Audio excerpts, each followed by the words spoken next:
It's great to see Fabrice and Showman here, who did more probably to raise the profile of arrhythmia problems than anybody else. Although I wouldn't recommend anybody else actually doing that, but it's great to see them here and Fabrice looking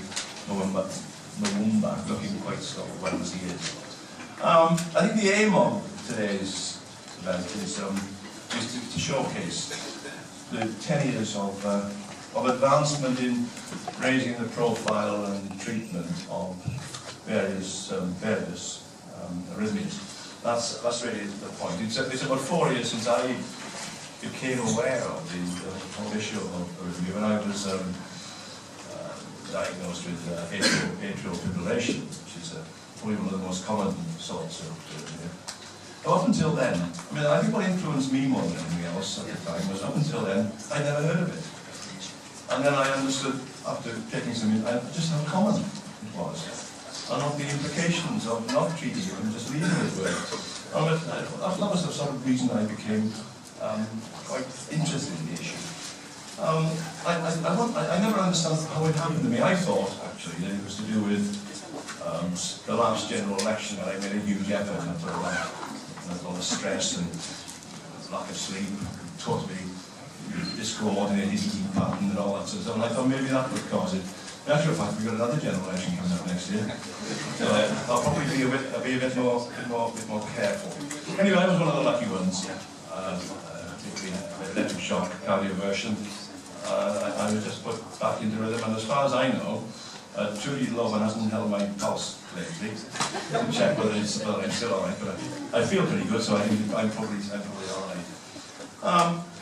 I became chairman of the Atrial Fibrillation Association here as a consequence of really that real surprise that it just wasn't sufficiently well known as an illness. And and the implications that particular arrhythmia has for the liability to suffer a stroke. And I just thought this is complete madness. Why this isn't checked and treated much more widely than it is. And that's what our APPG, All Party Parliamentary Group, has been doing. I think initially it would have been to raise awareness. Just to get more people knowing about it. I'm wondering, well, if there's something, any kind of symptom to do with breathing or anything else. I mean, just to check and just to find out, because it might just save you having a stroke. It was the awareness thing. And also, as somebody active here in Parliament, it just seemed important to raise it up the agenda of the healthcare establishment. Because these things work together. If the people involved in the political establishment, whether in the civil service or with the elected politicians, if you think the public know about something, the public are concerned about something, it's got a much higher place in the agenda in here in terms of treatment and people dealing with. And I think we have a bit of success really in those. And then as my own APPG, we've been doing a lot of work now on actually delivering a better treatment through the sort of novel anticoagulants that are becoming available on the NHS.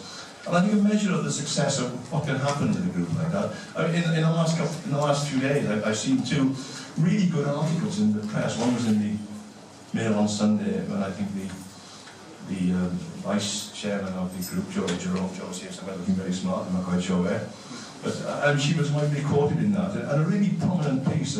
And also this week there was a piece in the Daily Telegraph where I was being quoted. I'd forgotten I'd been asked to contribute, but it's really high-profile stuff in raising the awareness of arrhythmias.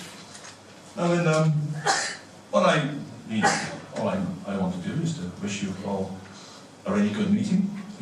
I can see it's going to be a great reception. I'm going to pop off for half an hour for what's called my Montgomery today. All the farmers and tourism people in my constituency are down here putting on a show.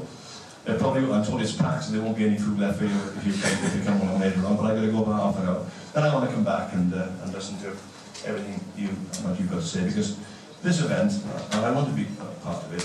I mean, the aim still is to do a lot more work on raising awareness. I think that's still pretty important. There's still more work raising the knowledge level right across the population on the availability. I know there's a lot happening on the defibrillator front. I mean, in my constituency, we've got lots of people raising money to station defibrillators in schools, in community centres, and I think that's terrific, and people are becoming much more aware. I think that's great. And of course, it's this issue of delivering improvements, and we're all interested in that, and I'm sure we're going to have a lot of really interesting stuff delivered from this platform, and I'll come back to you some of it. But have a good, thank you all for coming. Welcome.